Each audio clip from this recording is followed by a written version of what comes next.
Hi, I'm Sudhir Krishnaswamy. I'm a scholar of Indian politics and constitutional law and currently the Vice Chancellor of the National Law School. These two lectures will cover the question of the place of liberalism in the Indian Constitution. In particular, I want to set apart three connected ideas: liberalism, constitutionalism, and democracy. We need to understand each of these ideas separately and the way in which they relate to each other. I will do this lecture in two parts. First, I will look at the history of liberalism in the Constituent Assembly and constitution making in India. In the second lecture, I will focus on liberalism in post-independent India, especially in the Supreme Court and interpreting the constitutional provisions of the 1950 Constitution. So these two lectures taken together will address the question of the place of liberalism in the Constitution. Briefly, I conclude that liberalism is neither a necessary or essential feature of the Indian constitutional arrangement. If it is to be protected and enhanced, this must be done through social and political and educational practices that value liberalism independently of the Constitution. So in the first lecture, I will address the place of liberalism in the making of the Indian Constitution, in particular in the Constituent Assembly. Arguably, constitution making in India began way back in 1895 with the Constitution of India Bill. The Constitution, the Constitution of India 1950, as we understand it now, was drafted in an intense period of a little over 2 years between 1947 and 1950. The early history of constitutionalism in India and liberalism in India is covered very in a magisterial way by Chris Bailey in Recovering Liberties, and I will say less about that in this lecture. What I will focus on is on the Constituent Assembly period. The first question that I take up is whether liberalism was evoked expressly in the Constituent Assembly. Most of you will find it surprising that the words liberal or liberalism were hardly ever expressly evoked in the Constituent Assembly. In fact, there is no instance of any member of the Assembly insisting that liberal or liberalism should be introduced into the Constitution, while the preamble, which is traces a broad spectrum of values from democracy and secularism and socialism and the idea that we are a republic and the securing of justice, it says nothing about liberalism. One might think at first instance that this is a surprising omission, but a more careful inquiry suggests that it is not.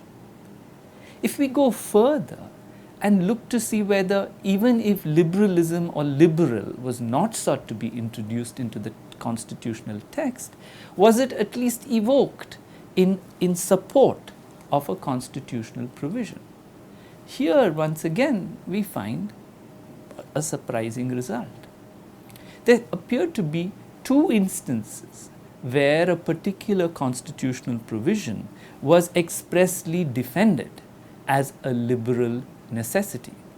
First, K.T. Shah argued that the Indian Constitution must endorse a full separation of the executive, the legislature, and the judiciary. So a full separation of powers principle. This, he argued, was a basic requirement of liberalism or of a liberal constitution. Significantly, this amendment proposed by K.T. Shah failed in the House, was voted down, and a very modest version of the separation of powers principle survived in Article 50 of the Constitution. The second instance where liberalism was was evoked in support of a constitutional provision was once again by K.T. Shah, who insisted that the freedom of the press was so essential to a progressive liberal constitution that it should be included in Article 19(1)(a) in addition to the guarantee of free speech and expression. Once again, K.T. Shah lost this debate. As any reader of the contemporary constitutional text will recognize, the Indian constitutional text does not guarantee expressly the freedom of the press and publication. So the two instances where liberalism was evoked in support of the Constitution are instances where the proposed changes were not accepted.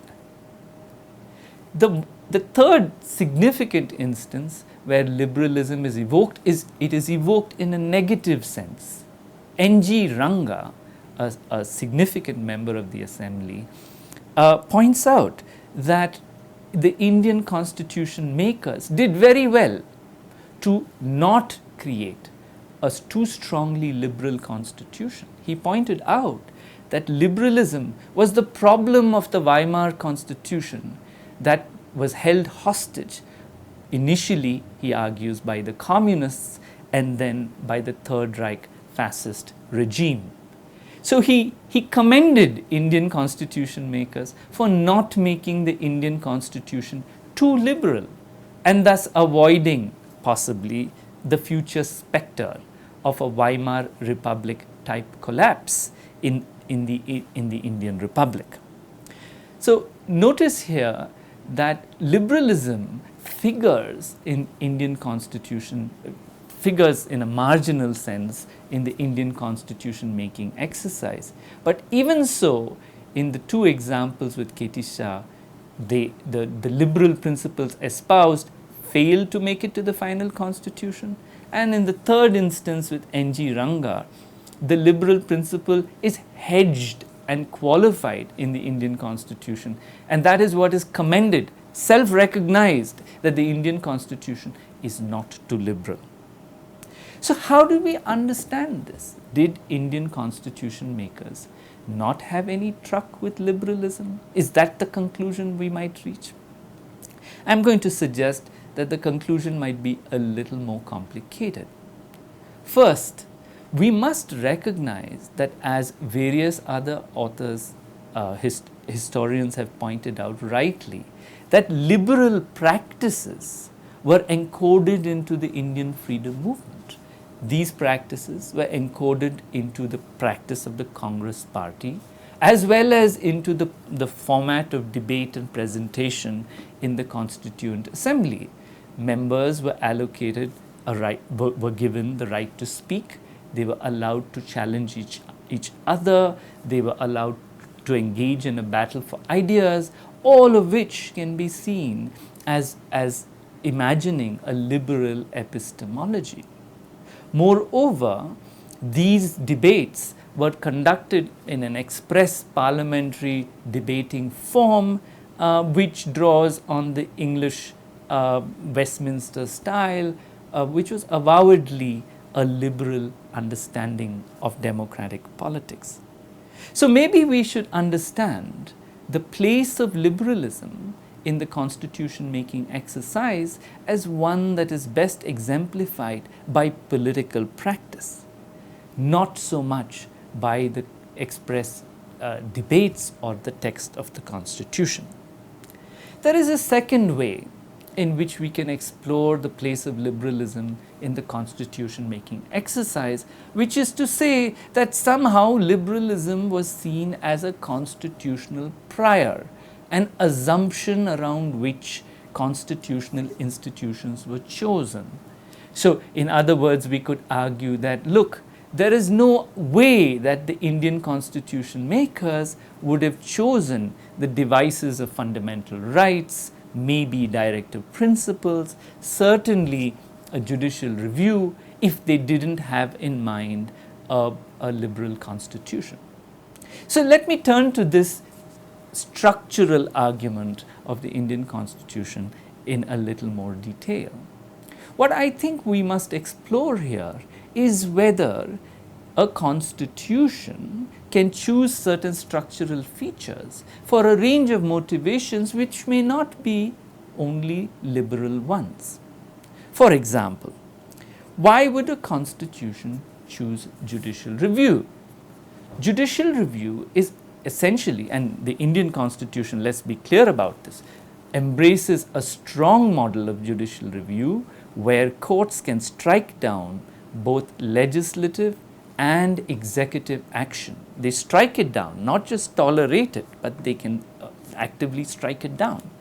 So a strong model of judicial review effectively ensures that majoritarian politics is checked. This reminds one of John Stuart Mill's justification for a constitutional regime in democracy. He argues while democracy is the best of the political regimes that one can imagine, that majoritarianism is a problem with the democratic model, and hence judicial review or some constitutional check and constraint is necessary to keep majoritarianism in its place. It appears that the motivation for judicial review in the Indian Constitution is much like Alexander Hamilton might have it in the Federalist Papers, a check on majoritarian tyranny. A check on majoritarian tyranny does not automatically require the embrace of liberal freedoms. One might simply play off a union government against a state government and allow for a plurality of political voice where citizens have no say. So we can imagine that a constitution with strong judicial review might still end up being an illiberal constitution. Let's turn to part 3, and here the argument gets a little more contested. Why do we have fundamental rights in the Constitution?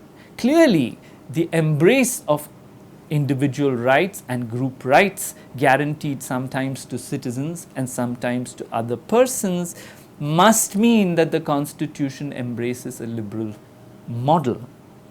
This is a reasonable argument and a strong argument, especially because whatever else we can describe the colonial legal regime as, it did not adequately protect individual rights. So at least in India, the presence of fundamental rights coincides with the creation of a liberal society. However, we must appreciate that a rights regime like the Indian model, as N.G. Ranga reminds us, is a highly restricted and modest rights regime. It does check majoritarian excess, but it is not a ringing endorsement of liberal autonomy or personal freedom. It is not surprising then that the Indian Supreme Court, as I will refer in the second lecture, has not embraced a full-throated defense of liberal autonomy even while it interprets fundamental rights. Ever so often, the Indian courts are quite content to allow both religious, political, and economically strong forces to control the scope of fundamental rights. So here again, while fundamental rights might seem to some as the sine qua non of a liberal regime, we can imagine, and we do see, a constitution that has modest rights, interpreted even more modestly, that taken together do not amount to a full-bodied liberal political regime. The third feature that I look at, the third and the last feature, is the one that relates to directive principles. Now, directive principles, many early commentators, critical commentators of the Indian Constitution in the 1950s and 60s pointed out was the antithesis of liberal politics. It seemed to establish some goals for the democratic regime that would be elected by a popular vote, And this was seen to be, not content neutral enough. Democracy, a liberal democracy in its purest form, is neutral as to goals. It allows a popular majority to decide what goals to pursue. But the directive principles in the Constitution seem to constrain the range of goals that even a majority elected Indian regime can pursue. So in the early debates, the directive principles were seen as being illiberal.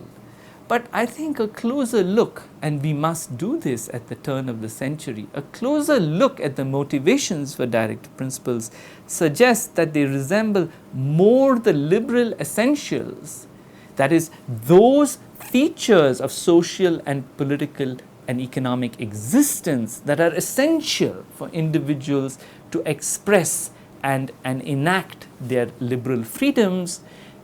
Those are the goals that are protected by the directive principles. And it seems that the Part 4 of the Constitution could be seen as an endorsement of what John Stuart Mill calls liberal essentials. Having said that, like fundamental rights, like the modest interpretation of fundamental rights by the Supreme Court, directive principles have for the most part been ignored. Certainly, the liberal dimensions of directive principles have been completely ignored.